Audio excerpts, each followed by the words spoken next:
Alright guys, welcome to class 3 for the advanced group, NextGen.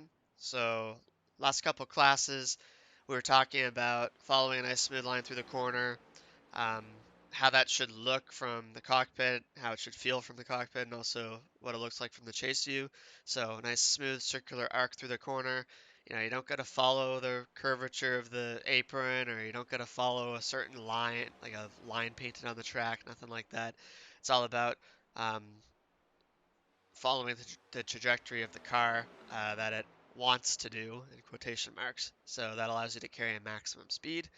And then we kind of built up on that with tire limit stuff. So if you're driving on the tire limit with the front and the rear tires, it kind of naturally does that circular arc for you.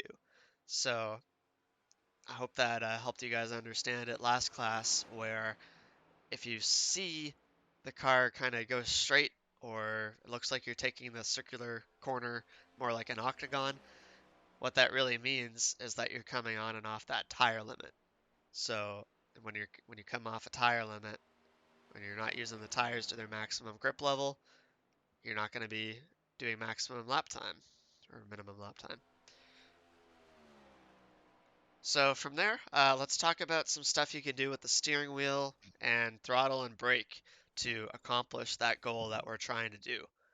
So again, trying to carry maximum speed through the corner, follow a smooth arc through the corner, and use the front and rear tires to their maximum extent, the most you can do there. So the first thing we'll talk about is driving a tight setup, how to use the front tires very effectively, but also kind of get some use out of those rear tires. Even though you're not loose, you're never really on that rear tire limit. The more you can use the rear tires, the better. So, and effectively use the fronts. So let's talk about that a little bit. So I'm going to load up the iRacing Dover setup. I'm going to share that to everyone in here if anyone wants to do a couple laps on it if you haven't already.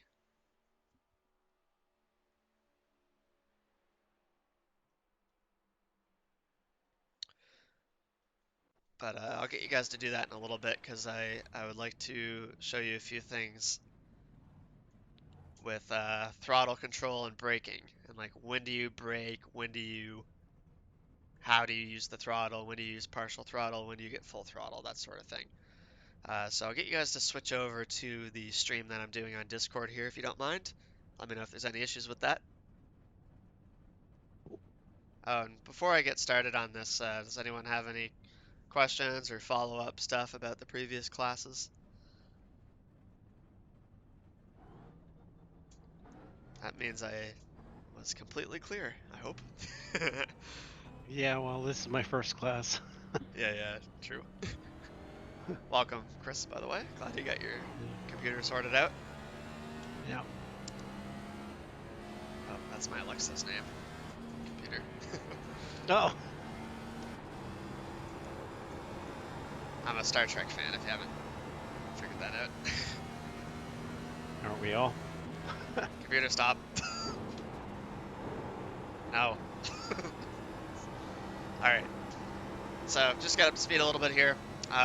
So, going through the corner, obviously you get a lift, maybe you get a brake, but how do you decide if you need to brake or not? Well, here's how I do it. So, I could drive into the corner pretty deep and lift, try to follow that smooth arc through the corner, but I gotta wait so long before I can finally get on throttle. And I just gave up so much center speed there. So doing that again, driving in pretty hard, takes me way too high in the center of the corner. I gotta wait a long time to get on throttle before my arc takes me down lower. Just really not that fast. So maybe I could lift a little earlier like this, and that does keep me a little bit lower through the corner.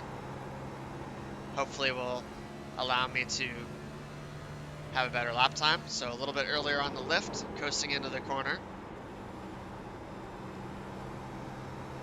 Not bad. So that's a little bit better. It's definitely an improvement. But the issue here when I'm driving like this is I'm not really on that tire limit. So from the moment I lift, I don't know if you guys can tell, but watch this. So I lift, and then I don't really build up my steering wheel at all for a while. I'm just kind of coasting into the corner, not doing anything. So like the lap times aren't bad, but it could just be a bit better, I think, because I'm wasting time by just coasting into that corner, not really pushing the car at all. Now, what I could do instead is turn in a little bit later, and then I would be on the tire limit. So I could do something like this, right? That looks like I'm pushing the tires a little bit harder. And wasn't too bad of a corner either. So I'll do that in 3 and 4 as well. Lift, and then I really turn on the steering wheel. So that way I'm using the tires as much as I can. But I still have a point where if you watch my trace, I lift and I'm just coasting into the corner doing nothing, right? So there's no way around it. If I just lift, I'm wasting time by not being on that tire limit for the entry of the corner. Now think about somewhere like Martinsville. I'm going to reset and get new tires. Think about somewhere like Martinsville. We're going down the front stretch and we are asking ourselves, do we need to brake for the corner or are we just going to lift? Well, it's pretty obvious at Martinsville. If you lift, you have to do it before the start-finish line and then coast in the corner, and you're probably still going to overshoot the apex. So obviously you got to brake at Martinsville. But if you think about it, the reason that's the case is because you don't want to be coasting down the straightaway, not using the tires, not accelerating. You're just wasting time, losing lap time, when you could have been carrying more speed on the entry and then brake to slow it down for the apex.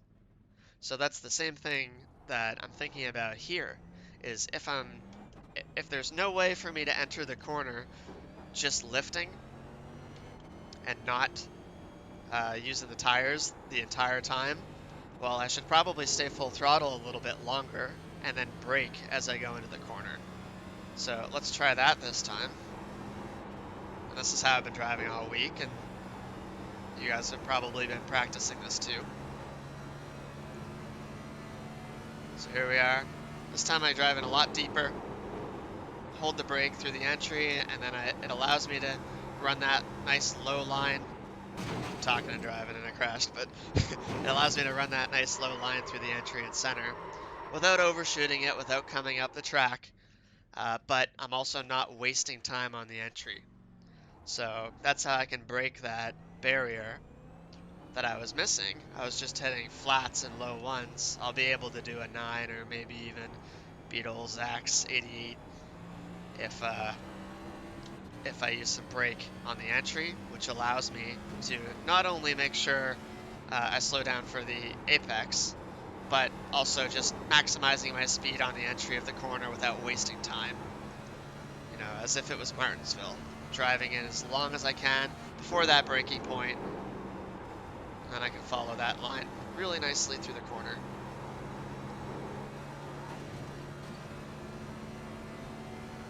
Of course, this is lap 1 with those cold tires. You're not really possible to hit that good of a lap on lap 1, but even then it was pretty good compared to my other laps. I had an 05 there on the lap 1. Pretty good. Alright, so that's a little intro to thinking about when to use the brake. So I'm going to start talking about some throttle stuff too. Oh, I guess another good one would be how much to use the brake. Alright. Uh, so what you want to do is use as much brake as you can, but in such a way that it takes you to the point where you get on throttle again. So I'm going to explain that a bit better by doing it. So if you watch my brake, I hold it all the way to that apex until I pick up the throttle. So if I'm braking, I brake the whole time. Alright, so that's my trail braking. So I go into the corner, I brake, and I hold that all the way until it's time to get on throttle again. Now if I braked harder than that, watch what happens.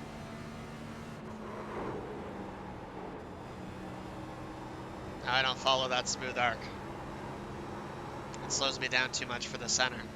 So here I'll do that again. And now I'm just not on the tire limit. I've slowed down too much. Or if I don't want to do that, I could do something like this and then coast, wait, and then get on throttle. That doesn't sound very efficient to me. All of a sudden going from like 40% brake to 0, then coasting. That doesn't work either. So the most efficient way to get into the corner is first deciding whether or not you need to use the brake, and then you choose how much to brake based off of where you want to get on throttle in the center of the corner, because when you get off the brake, it's time to get on that throttle again.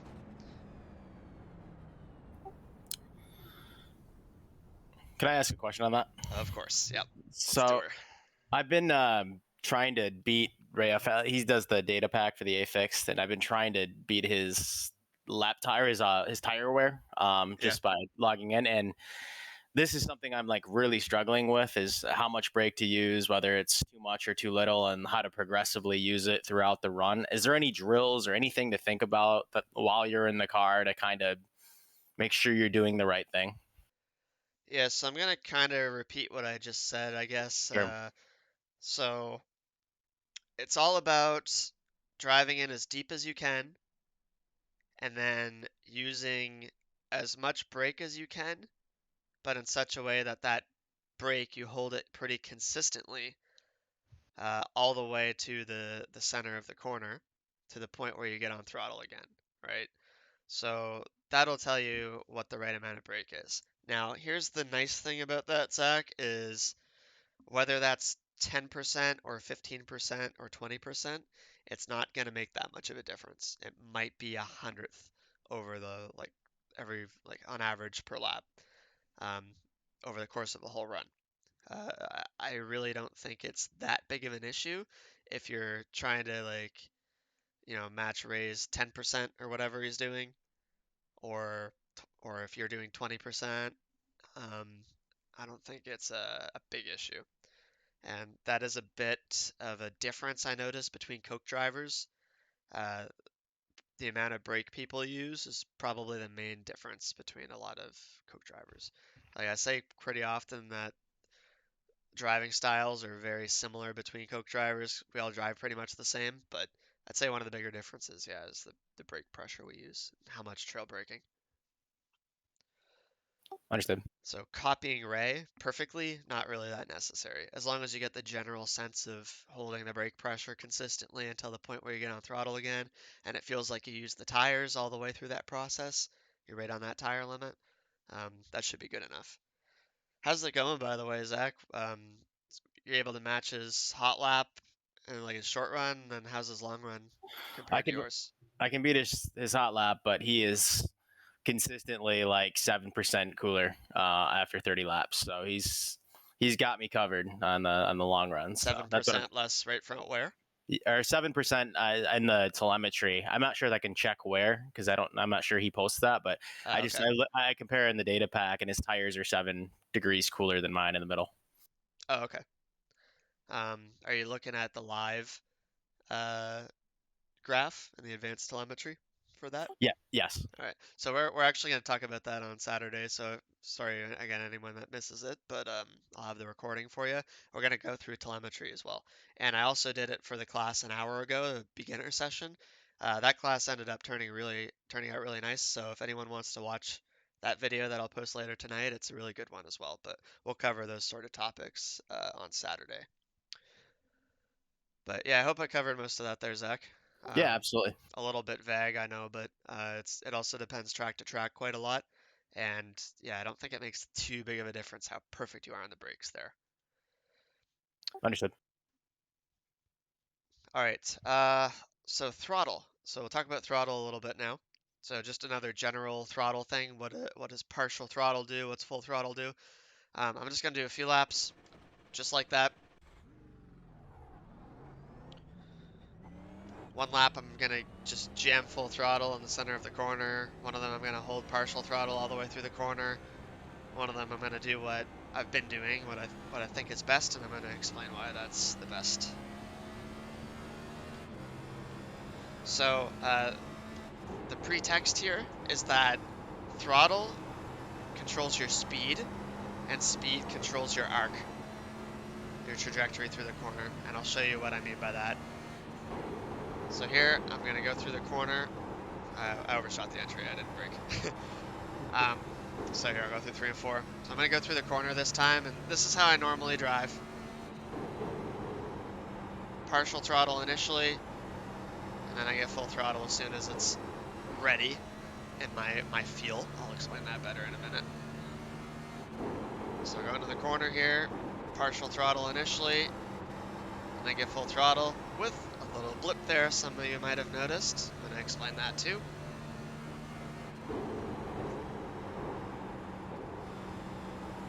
There it is again. And I'm following a nice smooth arc through the corner, staying on that tire limit nice and consistently, like we discussed already. Now, here's what happens if instead of doing that gradual lift onto the, or gradual application of the throttle, instead I just jam on the throttle as soon as I think it's ready.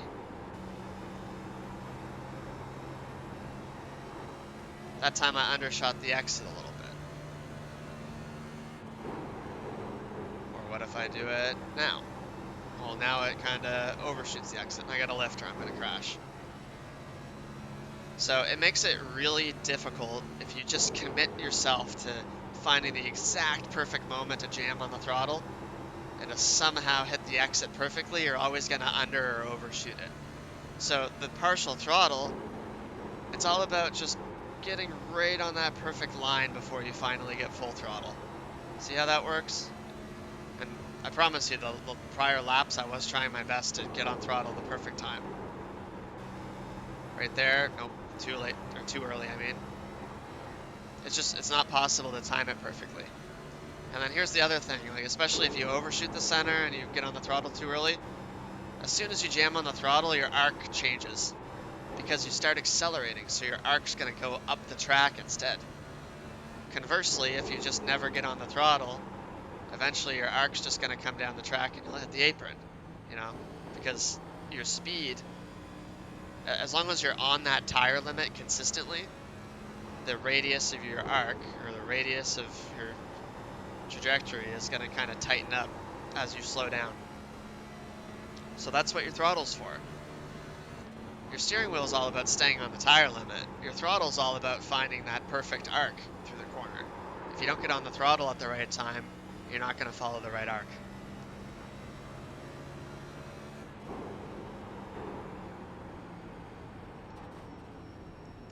Alright, so just going over a couple of those laps here, just to show you guys what I was showing you.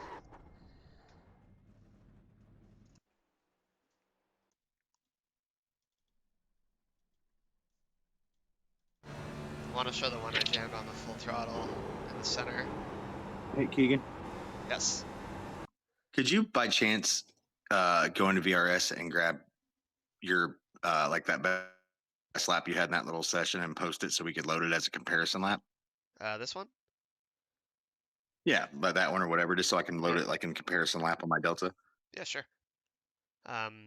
Remind me after the class is over. Okay, I'll go cool. find it. I'll get All it right, from cool. a previous one. This wasn't that good of a lap, so I'll get you my better one.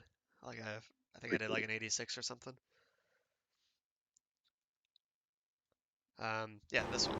All right, so here's where I was, breaking into the corner, following a nice smooth arc through the corner, but then watch what happens when I jam on the throttle.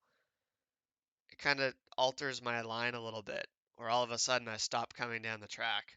See, if I was following my smooth trajectory through the corner, I'd come up and then gradually start coming down the track now, but if I jam on the throttle super hard, the car just goes straight. Not a smooth arc. Not ideal. And then this lap, I think, if you never pick the throttle up, instead of your arc deviating up the track, your arc's just going to deviate down the track. So I think it was this corner I did that. Yeah, okay. Sorry, guys. Don't mean to make you dizzy. So yeah, I never lift here. or I never get on throttle, I mean, and it just kind of takes me down the track. I was staying on the tire limit the whole time, right? I was turning the wheel as much as I could, trying to stay on the rear tire limit here, but I just never picked the throttle up, so obviously I'm gonna sink down to the apron eventually. So I know I'm kind of driving on this point really hard here, but you should think about your throttle as adjusting your arc through the corner. Your steering wheel, all your steering wheel is doing is staying on the tire limit. Your throttle is what determines your line. As long as you're on the tire limit, it's all about your throttle because your speed is what adjusts your arc. All right, where was that fast lap? What was the fast one where I did that little lift on the exit at 2? I gotta find that. I want to show you guys that.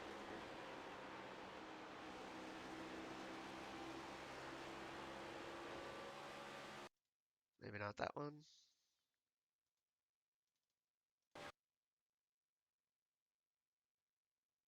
There it is. All right, so first little trick for you guys. So all the rest of this was kind of theory and, you know, the way I think about driving the car fast, but this is a little trick for you guys. So I'm going in the corner here, following my smooth arc, staying on the tire limit. I pick up the throttle. I play with the partial throttle until I'm confident I can go full throttle through the exit. But I missed it a little bit. Right here, I realize I'm not following the arc that I want to. The car's not coming down the track slightly as I expected it to. I'm going a little bit too fast. I tried turning the wheel a little bit more. Actually, here I'll show you that. I'm right on that tire limit, like trying to bounce off that tire limit and feel for that. And I realized, all right, I don't have any more grip in the front tires either. So how am I gonna make the exit of the corner without hitting the wall? Well, I gotta slow down. That's the only way to do it.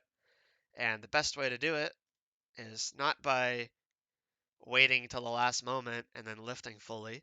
It's just doing a quick little blip like that. Yeah. A big blip. Yeah. Very, very quick blip.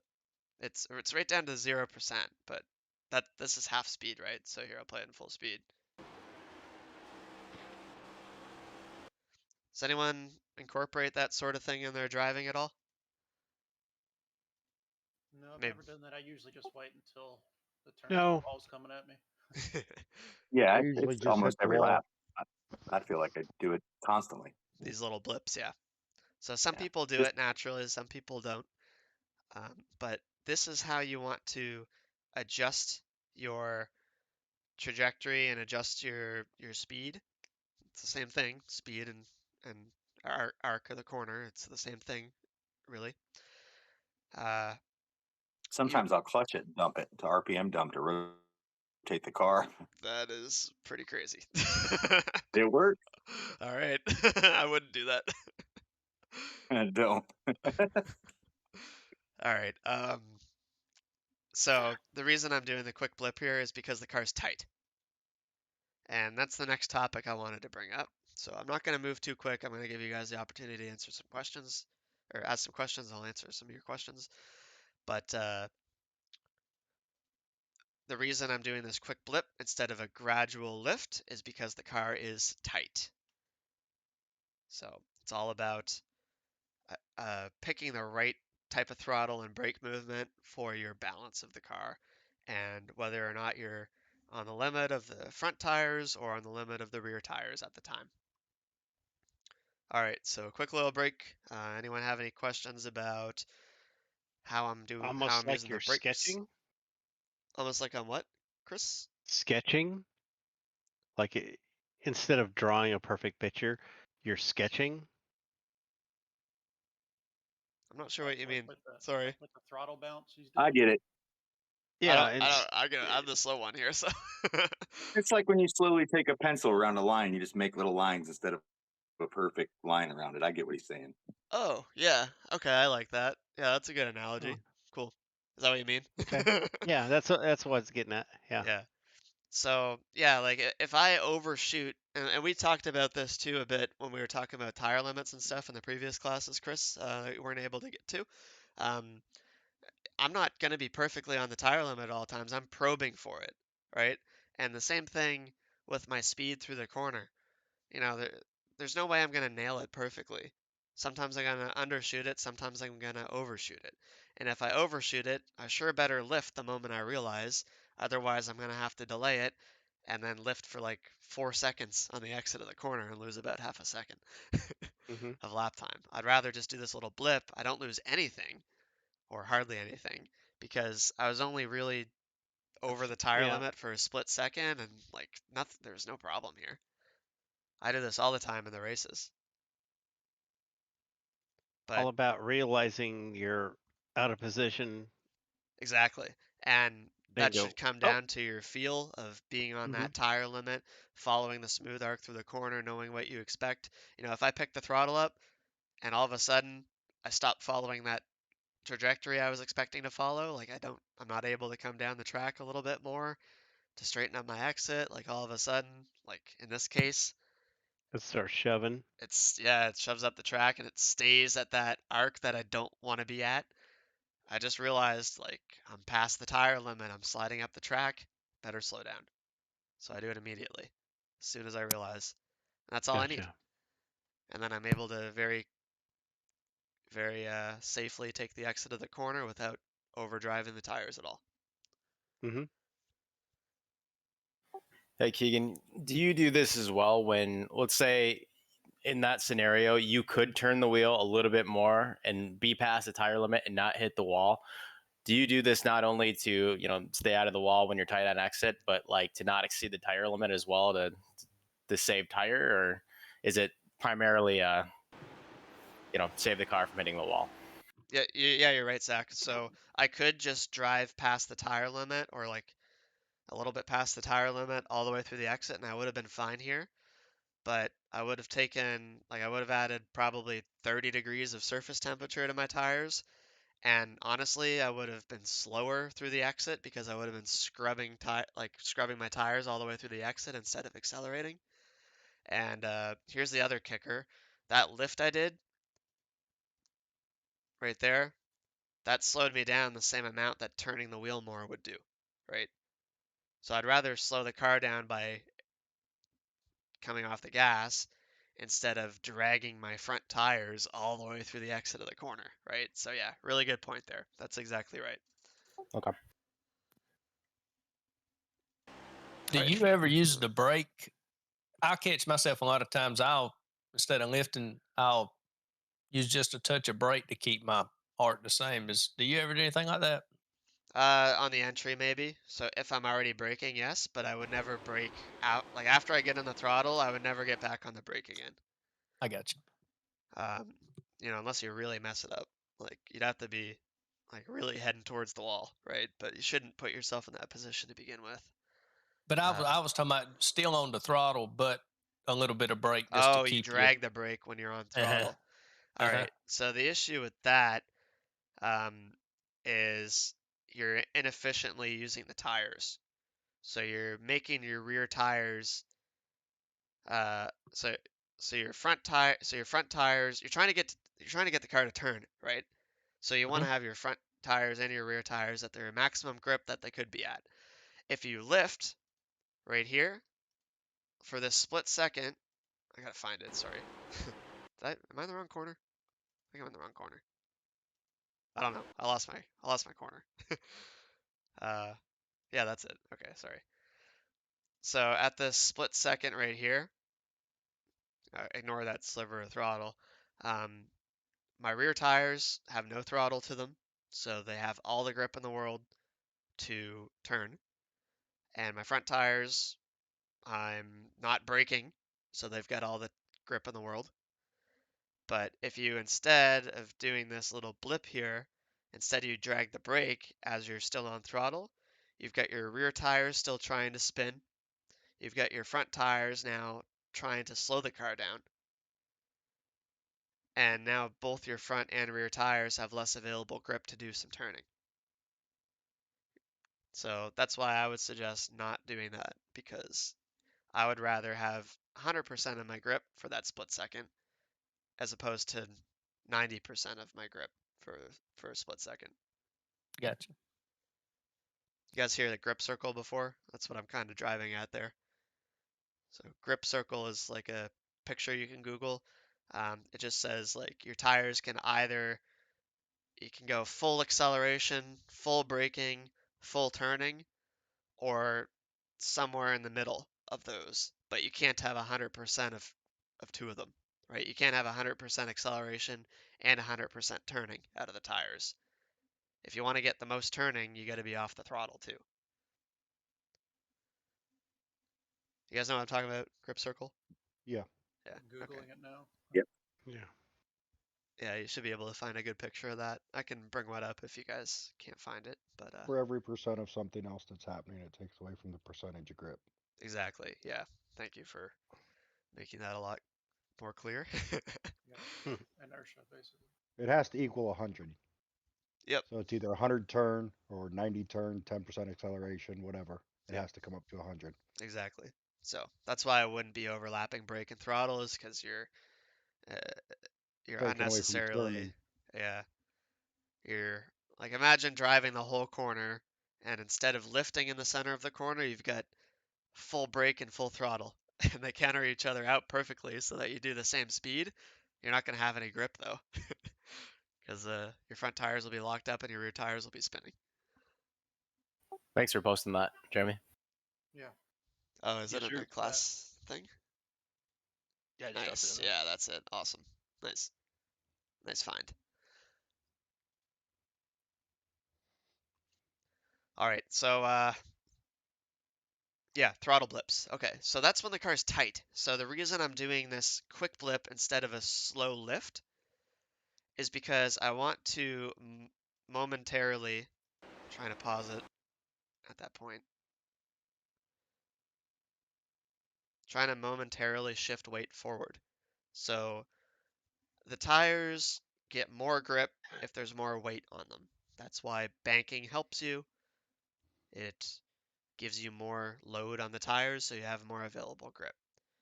Also, if you want to get technical, it also reduces the radius of the corner. You can imagine a 90-degree corner, 90-degree banking corner. There's no corner radius to that. You don't have to turn, right? So banking helps in that sense as well. But um, you have more tire grip when you have more load on the car or on the tire.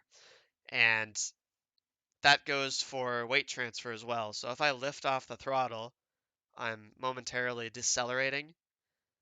So weight shifts off of the rear and onto the front because the center of mass is somewhere high up. So it kind of pivots around your front axle and the rear axle, and it's going to shift weight off the rear onto the front. That will lead to more front grip, less rear grip, which is looser. So that quick blip is a way of loosening up the car. So I felt tight here, so I wanted to do that quick blip to slow the car down. If I was really, really loose here, or if I was doing a Coca-Cola Series race last night, where my car was super loose, I would not do these quick blips because that would take grip away from the rear tires and I would just get even more sideways. So with a loose car, you want to do the opposite.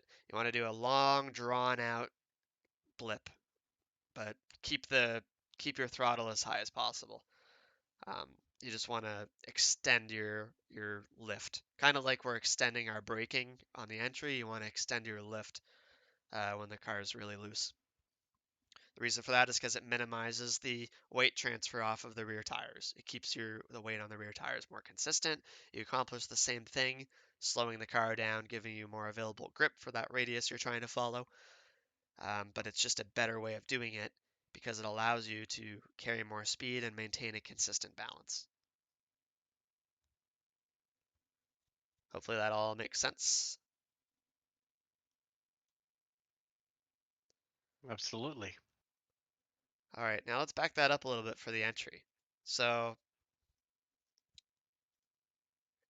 this particular entry, I'm tight, and I'm braking a little bit through the entry of the corner.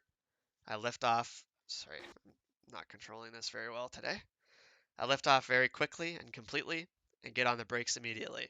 Hold that brake all the way to the center, and then pick the throttle up.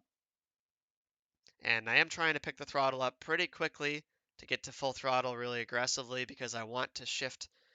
I want to have an aggressive weight transfer because that tends to help a tight car. But how about the entry here? What do you guys think I would do differently about my entry? Thinking about in terms of weight transfer onto the front tires and keeping weight onto the rear tires. How do you guys think I would change my entry up for a looser car?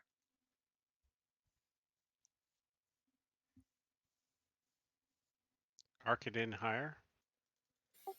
Um, I wouldn't change the arc at all. It's pretty much the same arc you want to do. No, it's the same radius you want to follow all that. Talking about in terms of braking and throttle here, would you change your braking and your throttle inputs at all? I would be not as hard on the brake and not as off the throttle. You drive it in a little deeper, I guess. Well, if you Yeah, can't I would. use I wouldn't want the to drop RPM.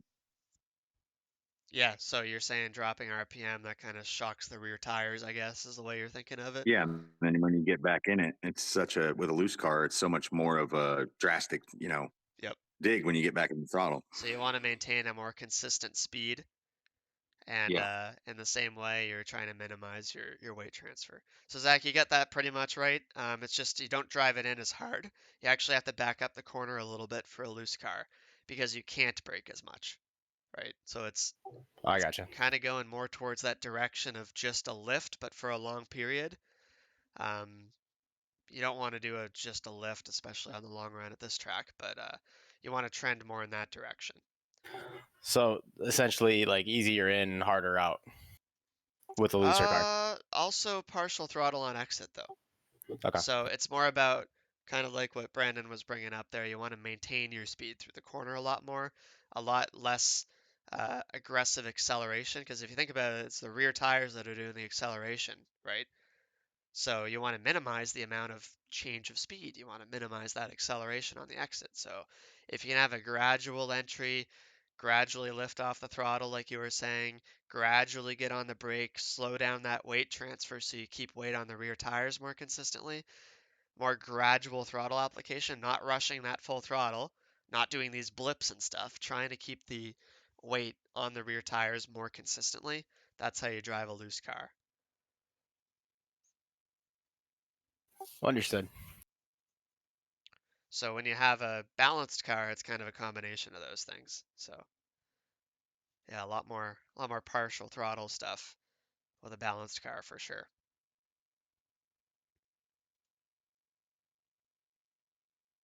All right, let's take a little break. I'll let you guys think of some questions about that stuff if you have any. I'm sure that's a lot of information I just went over. So you guys are welcome to think on that a little bit. And in the meantime, do a little fun break here. I'm sure some of you guys know this trick, but speaking of steering and braking and throttle inputs, here's a little trick if the car is dying sideways, if you get hit in the left rear, like what happened to me in the Coke race a million times, or if you're dumb enough to lose the car on the exit of the corner, like me. Actually, hang on, I gotta load that loose setup. It's impossible to spin this thing out.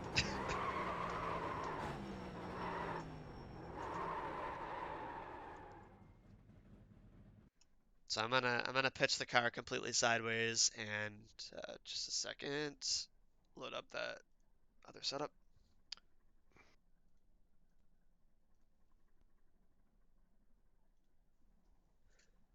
So I'll pitch the car sideways here, and I'm gonna use a nice combination of braking and throttle to straighten the car up really nicely.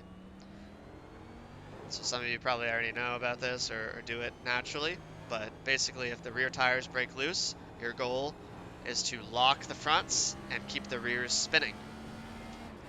Not spinning, but rotating. So if the car gets loose on the entry, all you gotta do is jam on the brakes, lock the front tires up, and it'll straighten right out. So this is a great way to save the car if you're in a really bad situation. So somebody hits you in the left rear, kicks you sideways, you're completely lost. Show them what most people do. What do most people do? All right, I'll They try. they do the Danica. They hang it right. All right. So this is what most people do, is they don't use any throttle stuff. They just lift off the throttle, try to wait for it to correct, and by the time Yep. they do, that happens. So just to go over that on the replay here.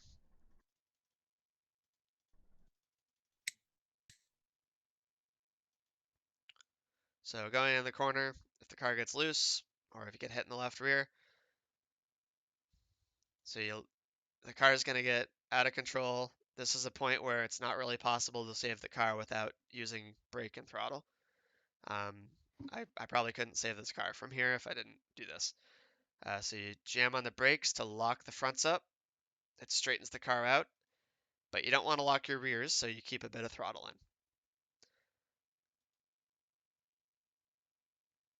And it really nicely straightens the car out for you. I've done this countless times in races. So I'm sure some of you do this. Does anyone not do this at all? Is this new to anybody? Yeah, I didn't realize you could put throttle into it as well, and that would. I mean, it makes sense in theory, but I guess I've never thought to do it. Yeah, the Or thought about issue doing it. if you have no throttle, if you're really sideways, the rear tires kind of don't really keep up with the same speed as you're actually traveling because they start sliding, right? So they don't rotate as fast. So you want to kind of match the rotation speed of the travel is what I feel. But you also don't want to be spinning your rear tires up, so I don't go full throttle with this car. I would go full throttle with the truck because the rear brakes are a little stronger. So full brake, full throttle with the truck and Xfinity car. But with this one, you just do a bit of throttle. And that just makes it a little bit easier to catch the save. Because if you just use brake, something like this is going to happen. You might lock your rear tires up, which is really bad. Because then you'll just have a four-wheel slide and you won't be able to correct. You're just going to keep sliding in that direction. Or something like this will happen, where when the car gets sideways, you'll overcorrect a little bit and come up the track. When you keep throttle in it, you give yourself the opportunity to maintain the line you are running. So something like this, hopefully I can do it. Oops. See that? So you don't cause a wreck.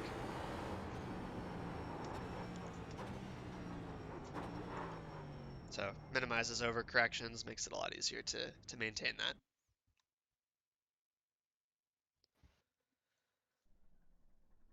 Yeah, first time I've ever seen that. Oh, good. Keeping Awesome. the wheel to the left too. He didn't really move the wheel. On that last one, I didn't really need to move the wheel that much. But yeah, you don't really need to do too much. Here, just to show you it again. A little bit of a correction sometimes, but like if it's a really big one, like I don't want to back it up too far, but if you're completely sideways, you do have to correct it a little.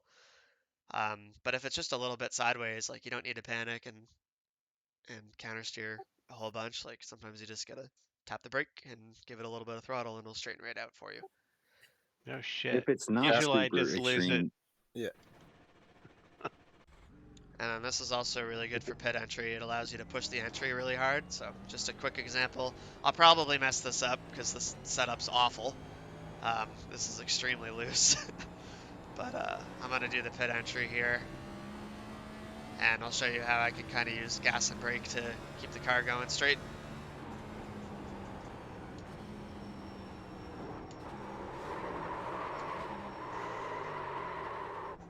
So yeah, don't be scared of locking tires up and giving it throttle if it's a little bit sideways. I was just gonna say that's why those Yeah. Coke drivers, every time they pit, they're like the smoke coming behind them. Yep, it's the way to do it. you downshifted through too, and a lot of people think they don't need to. Yeah, well, I don't want to lock my fronts up. So Right. I want to keep some friction from the engine going in the rear tires, like we're at a road course. Also, a little tip, we can talk about this in another class. I think we're going to talk about pitting and restarts and stuff on one of the upcoming ones, but you can take the cones at like 10 miles an hour over the actual speed limit. Just make sure you get it down, slowed down quick enough before you get the black Does flag. the sim work on sectors? Because I've noticed if I took some time somewhere, if I gave it back somewhere else, I'm fine. Yeah, there's no sectors though. It's a moving average. It is So, okay. yep. So for example, you can come out of pit road at 40, but just make sure you slow it down before the moving average catches up with you. So If it's you kind of want like to, in road when it says like give back this time before this time's up. It works the same way. yeah, that's a good way to think about it. But it's always 35 miles an hour pit speed, right? Right. So it's taking, I don't know what the code is, but it's like the last 5 seconds, last 5 seconds of your pit. It averages it. So if you're just coming out of your pit stall, you can go all the way up to like 45 and then slow it back down to 35, and your moving average never gets to 35. Right. But I think it's cut short on the entry and exit. So like you only have like 2 seconds to get it down to speed on the entry, and then on the exit, like you better not be speeding at the cone. It got me Monday night. Cost me a race. Just accelerated a little bit too quickly. I thought I had it slowed down enough, and if I would have just stayed in the break when I got down to first, I would have made it. And I let out, and it just creeped back up a little bit across the line and got me for speeding. Uh, but yeah, do some open practice and push the limits for yourself.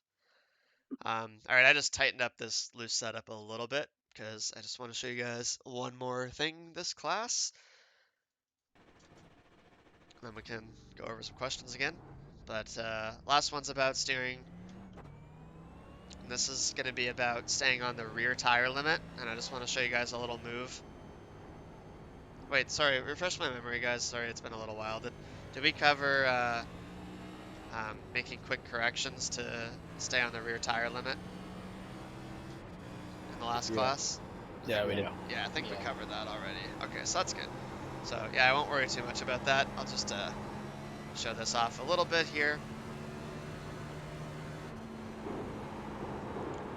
So you want to do these little wheel movements to feel out the rear tire limit, and then these little slides. And remember, so it's a refresher, apparently, that it's always this little right-left move, like that, whenever the car's loose. I can't talk and drive. But it's always that little movement, and you'll see a lot of the Coke drivers drive like that, where if they get loose, it's not a long, drawn-out correction like this. It's a really really quick one like that. So as soon as you start to feel that it's getting out, you just make a snap and see if you catch it. Yep, exactly. So you're gonna build up a feel, hopefully, where you know how sideways the car is and you know how much you need to do the correction. So just as a little example, you know, if you go into the corner, you feel a little bit loose, then you do a big correction and it straightens out. Obviously, that's an overcorrection. But as well, if you go into the corner and the car gets a bit loose, and you just do a little correction, you know, something like that, it's not enough, right? So Right. you need to put yourself in that situation to build up that feel, and you'll know how much you need to correct the car in any circumstance like that. And if you do a correction and uh, it doesn't fully correct the car yet, you just do another one. So it's a lot better than uh, trying to react to the correction, because you're just going to wind up overcorrecting. So for example, again, this is a repeat from last one, but if I'm going through the corner, I get loose, and I try to just follow the slide, you know, you're going to get way too sideways, and by the time you finally do correct, it's going to be an overcorrection. Right.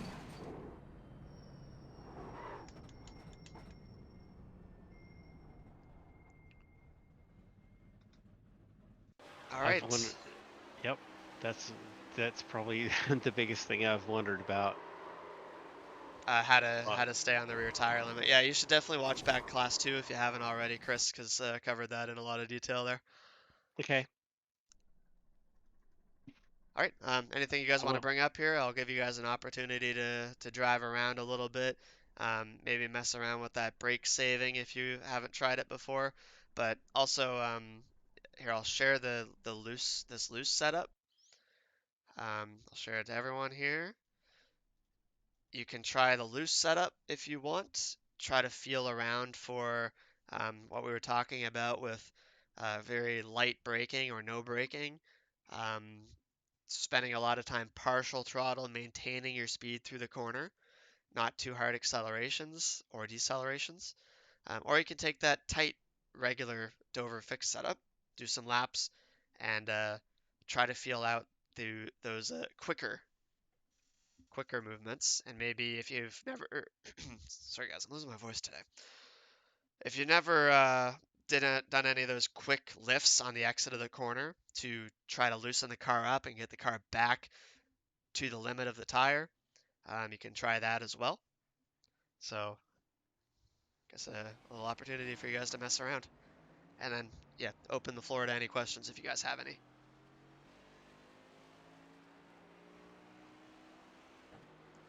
I just got a set of VRS pedals in the mail today. Oh, congratulations. You probably waited forever for those. Yeah. Yeah, that was a long waiting list. They came sooner than I thought they would have. Did you get them set up? I have not. I just got my computer back up today. Nice. What are you upgrading from? I'm on the Fanatec V3s. Yeah, you'll notice a big difference, especially in the brake. I really like the throttle, at least compared to the Logitech pedals. Mm-hmm. I feel like I'd be a lot more precise, especially like squeezing into the throttle from like 80 up to 100%. With the Logitech, I felt like I couldn't, like it would go straight from 80 to 100%. Like I couldn't have any fine control in it, but I can run 95% throttle through the exit with these ones. I like that. Yeah. That's what I really thought about these That was a nice things. one, David.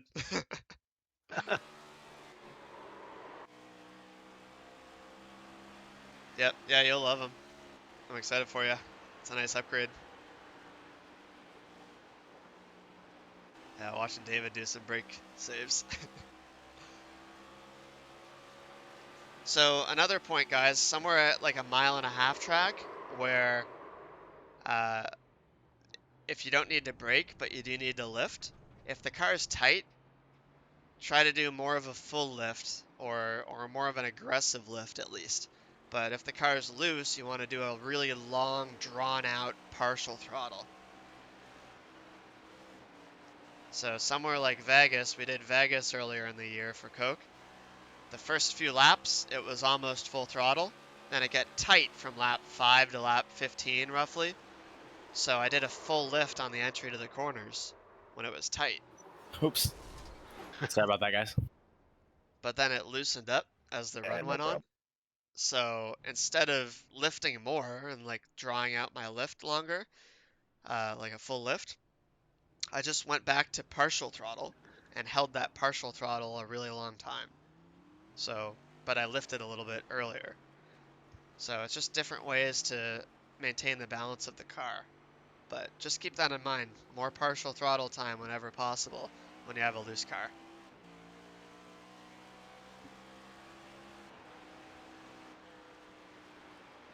You find at some tracks it's better to keep the rears engaged, even if it's just a smidge, that you don't lift all the way out. Rears, you mean a bit of throttle? Yeah, you always have just a little sliver of throttle. Yeah. So somewhere like Vegas, we were doing that a lot instead of the full lift because the car was loose on entry there. We kept a bit of throttle in. And what that also does with this car in particular is not only does the weight transfer keep your rear tires loaded up a little bit better when you keep some partial throttle in, but it also keeps the rake a little bit lower. The rear stays lower, the front stays up a little, and that also acts to tighten the car up a little bit. So this car is really aero sensitive, where the rake affects the balance of the car very significantly. So the way you're getting on the brakes and the way you're getting on the throttle and stuff, not only does it change the balance because of the weight transfer, but also partially because of the aero.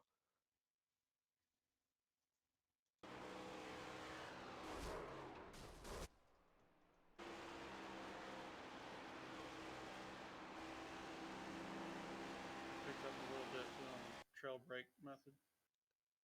Oh, good. Had you not been using trail braking yet this week? I was just doing the wrong spots. Oh, okay, I gotcha. And anyone that's just lifting, it would be really good for you guys to try it out. Like try just lifting into the corner instead of braking, and hopefully you can feel that there's a point where you lift. There's some like interval between where you lift and where you get into the corner, where you're kind of just coasting into the corner. So it feels like it's kind of wasted time, if that makes sense. Hey, Keegan, brake bias and feeling that, since we're talking about braking and throttle inputs, I don't know if that's another class or anything as well, but are there any general rules of thumb you use to mess with it? Yeah, so this car is completely adjustable on brake bias, so that's a nice thing about it. This fixed setup, I'd probably just run straight up 44% brake bias in the races. Yeah, it doesn't really matter all that much, but for a fixed setup, yeah, it definitely helps with the turn into the corner. I would not run 53% in the actual race. I'd probably run 44. Just make sure you're comfortable with that, and if you have to do a green flag pit stop, you might want to bump it up to like 47 or 48 or something to make sure you don't lock your rear tires. All clear, all clear. And if you're on the tire limit, you're driving optimally, let's say, if you have more bias in the rear versus the front, that's not heating the rears up more than the front. It has nothing to do with like tire temperature, right? Or does it? Yeah, it does. That's why I would suggest Okay. that for this fixed setup, because it's so Got tight. it. Yeah, so brake heat is modeled, and it will heat your tires up. It's kind of negligible in race conditions. Like you can do it in qualifying, as some of you might know, but in race conditions, it doesn't help at all or do anything really. But, so you're not turning it down or up during the race at all, hardly at all? You can. I haven't been really in the races recently, but in the past I have. So there's a build before you joined iRacing, Zach, when we were all running max camber, and it got so incredibly tight from lap 5 to 15, and we always ran minimum brake bias during the tight portion of the run, and then max brake bias during the loose portion. But that was when it swung so much, right? Ours, we don't really swing our balance so much with these cars anymore, but that's not to say you shouldn't try it. I think it's a really good idea. It's just I don't like going really high in brake bias, because if you have to avoid a wreck, which happens a lot in the Coke races, or if you get a pit and you forget about your brake bias, you're going to ruin your race. For sure. So I don't really play with it too much, but I'm sure some people do, and I bet there's a small advantage to it. Yeah. And I got a question. in fixed races, don't be scared to make drastic changes. Yep, go ahead. Steering offset. Yep. Is there any help with it? Not to use it, or what? So same with steering pinion. It's just a preference thing, how much you want to turn the wheel. As long as you feel the tire limit and you build up to it properly, it doesn't matter what you run as long as you're comfortable with it. Me personally, I've been putting a bit of steering offset. I've been running 2.36 steering pinion with +4 offset and Coke so far. Actually, at the start of the year, I was using 3.15 pinion and 0 offset. And now I've moved to 2.36 and +4. And the only reason that I have +4 is because with 0, I was just having to turn the wheel a little bit too much in the corner, and it was just slightly uncomfortable for me. But it shouldn't make any difference to handling or anything as long as you are driving on the tire limit. Okay, thank you. I'm going to piggyback off of that. Is there a certain spot, like when you feel the tire limit at a track, like you only want to turn the wheel a certain amount to where like you'll mess with the offset? So like that optimal amount you want to turn the wheel is where the tire limit is? So you're asking if if I use like my feeling of how much I'm turning my steering wheel, like my physical steering wheel, if I match that to where the tire limit is. Yeah. Maybe subconsciously, but I'm not thinking about that really. Okay. And I could take the Dover setup right now and put 20 offset in and do the same lap time. Might take me a couple laps to get used to it, but like, Sure. you know, it doesn't matter to me very much. But that might help. That's why that does help some people, is because some people don't feel. And this is what I'm trying to teach you guys too, as much as I can here, to build a feel for the tire limit, because a lot of people do turn the wheel just to a certain degree, like you've brought up, right? And in that case, if they're already overturning the steering wheel, then a different steering pinion might help that. But that's a bit of a crutch, like I've said before. For sure. You don't want to be making steering pinion adjustments to try to adjust your uh, car balance or the long run. Sure. The reason why I ask is like I'll go from one track to the other, and like the tire limit for one is going to be different, like in terms of the angle of the steering wheel, Yeah, so depending on the track. Martinsville compared to here. Yep. Right. So it'll be like a tough transition as somebody who's like getting used to feeling the tire limit and or trying to get better and better at it. To where sometimes I'll change it based on the track I just ran, but that's probably being an amateur and not being quite there yet in terms of ability to feel the tires. Yep.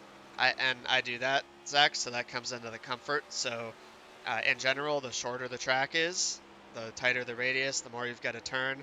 So I tend to use a higher pinion or a lower steering ratio, and or more steering offset, like plus steering offset, to reduce the amount I have to turn left in the corner. Okay. Just a comfort thing, that's all. But yeah, it's good to move that around, like especially do it at the start of the week before your muscle memory builds up. Okay, guys, a little overtime there. Sorry about that. Definitely open to any questions you guys might have, but we'll finish up here. So Guys, how'd the messing around on track go, by the way? I see you run not your offset, but your steering. If you have a 900-degree ratio and you run yours about 875. I just calibrated it, and that's what it gave me. But I just noted, like I have my steering wheel off, but I just noticed when I had my wheel turned 360 degrees, my sim wheel and my real wheel didn't match up. So I should probably be running 900, but there's no reason I'm running 875 besides just that's what it calibrated to. I don't know why it did that. But there's no Okay. advantage there or reason. Okay. I'm interested in trying that pit road technique of kind of pitching the car and saving it. How often or how much time do you spend in preparation for a race getting on pit road? Yeah, probably do like 10 or 20 entries. I make sure I get to a point where I feel like I'm on the tire limit the whole time. Like I find the latest breaking point I can get to, and I don't leave any time on it. I want to feel like I'm continuously decelerating, or at least as close to that point as I can, because there's so much time you can lose on pit road if you don't push it to the limit. But I'm not intentionally sliding around and stuff. The point is that you shouldn't be scared of sliding around. Like if it does it, you should feel confident you can save the car. So that's why that's good to Understood. practice. I think there's a lot of time to be made there, especially in more, league racing, with, a certain skill level. I think that's a lot of, variance that you can make up for sure. Yeah, agreed. Who was it that was wondering about my B lap? I'm gonna look for that now. Brandon, Yeah, Brandon wanted the B lap. I'll post it in the. he's always difficult. Oh, trust me, I remember. I have to deal with him every day. Yeah, let me get this B lap.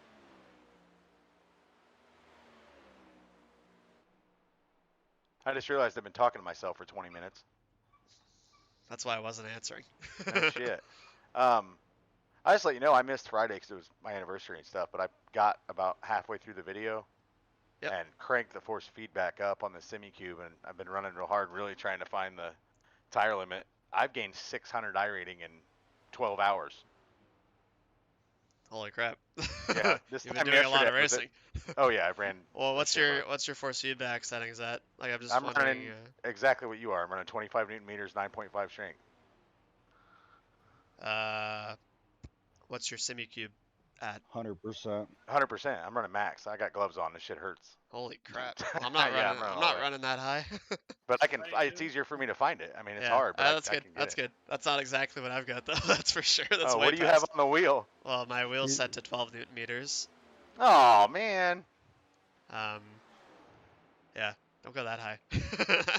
But I like it. I'm glad you're building it up that. Well, you're probably stronger than me too, from the sounds of it. But that's good. Awesome. Well, I mean, like the stronger it is, the better you can feel it for sure. Just Yeah. if it makes you tired during the race, it might not be worth it. But yeah, that's I'm good. retired. It doesn't matter. Hey, Brandon. Yeah. You're welcome. Oh yeah. I can't believe you talked me into buying this damn thing. You got the wrong one though, bud. Need the VRS. I got a killer deal. I'll give you guys enough money. I'll tell you what. If Micro Center carried a VRS and I could walk in and buy it, I probably'd have it instead of the Semi Cube. Fair, fair. But being I could just drive an hour and walk in the store and buy a Semi Cube, that's what I did. B-Lab But I file is went from uploaded. an AccuForce to a Semi Cube, and couldn't believe the difference between the two. Yeah, the CSW 2.5 to a direct drive was a huge difference. I went from a G29. Yeah, that's what I had originally. I liked it. I want to know how you could feel the tire limits and stuff with the G29. Yeah, it was definitely harder, and it was more visual than force feedback. So that was part And- of the tire limit, was like, if you turn the wheel more and it doesn't change your trajectory, well, you're already past the tire limit, right? So that's where most of Yeah. it came down to. And And there's then a there's that, bunch of guys don't then even there's- use force feedback. yeah, like Derek Justice. Cheaters. Yeah. I don't know how he does it with just a centering spring. I tried that once. I couldn't do it. I used to, 2016, I didn't run any force feedback. And yeah, wasn't too bad. Then it becomes all visual, doesn't it? Yeah, exactly. So it's just a little bit harder to build up the feel, but it's doable. There's a few Coke drivers. Ryan Luza doesn't use force feedback either. He's really good. He was the best on iRacing all through like the early 20 teens, and like by far, like he destroyed everybody, and he had no force feedback. So it's doable.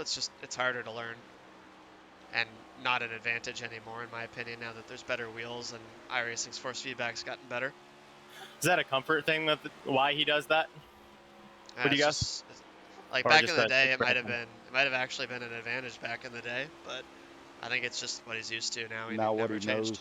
Yeah, that's all. But I'm like, not all the way through that video yet, but unfortunately, that's the biggest one I need to find. Is The last class was huge for me with the tire limits and stuff. So awesome, good to hear. you think that Yeah. would be an advantage though, with because he has no effects of anything. So if he can find the spot and find the tire limit perfectly, he's got nothing that's going to throw him off of it. Yep, yeah, that makes sense. So it's the trade-off, I guess. And that was better back then, I guess. Like, also the tire model wasn't very good, like when he first started and when he was destroying everybody. So like, if the tire limit wasn't good and like that peak was so sharp, right? So like, Yeah. he could tell right where it was from the beginning. And yeah, it's just different now. You don't really need to worry about it as much. Did you watch a lot of the race after you got what happened last night? Oh no, I don't watch. If it's a I bad race, wouldn't I have don't watch watched it. any of that. Did Nope. you notice anybody shifting? No, I didn't look back on that. Did you? I thought I might have, but I couldn't make it clear. I just didn't know with you out there Yeah. if you heard anybody shifting. Might be or not. worth looking at the replay. I was thinking about it, but I didn't think it was worth doing. Like, we're in the power band the whole time, right? The power band what I goes was from thinking, yeah. 7,500 all the way up to 9,200. It's the same power the whole way. We tested that at Talladega or Daytona. We just like all the gear Were there ratios some are all the guys at same speed. Daytona that tried to, or Talladega that tried to run 4th gear instead of 5th? I know Yeah, Garrett we Mange did. I know Garrett Mange tried to do it in an Fourth NIS. in the fixed setup anyway. The 4th gear is actually faster Yeah. in qualifying. Yeah, you can. If you're not drafting. Yeah, Like yeah, we were car shifting. qualifying. We had 5th for pushing and 4th for riding. Or 5th to save tires if we want. Yeah, if you qualify in Or 4th fuel, gear, I mean. qualifying 4th gear in the fixed setup, it's faster in Daytona and Talladega. Interesting. Alright guys, I'll leave it at that. I uploaded the B-Lap for you guys if you want. It's in the Thanks. text channel there. We moving to Darlington next week? Yeah, next class we're gonna do Dover one more time though. We're gonna do long runs and stuff on Saturday. What a great group of tracks to have for this to line up. Dover's alright. Darlington Alright, not so much. Well, we can, if you guys want, we can do something besides Darlington. Like, it's up to you guys. I kind of like Darlington, but Yeah, it's gonna be harder for sure. Well, we're gonna be talking about some racecraft stuff. Maybe we shouldn't do Darlington. I'm gonna think about it. So like I want to do like that one's like racecraft and restarts and all this stuff. Like Darlington's not the best track for that, so I'll think about it. Kansas and Texas are coming up too, right after Yeah, that. Kansas might be a good idea. Well, maybe we should do Nürburgring. I mean, no, I did the I'll 24 there. I've had enough of that till next year. Spell Nürburgring. I can. I just don't know where all the little dots are on top of the U's. Alright guys, have a good night. Yep, later. Thank you. Later. All right, thanks. Yeah.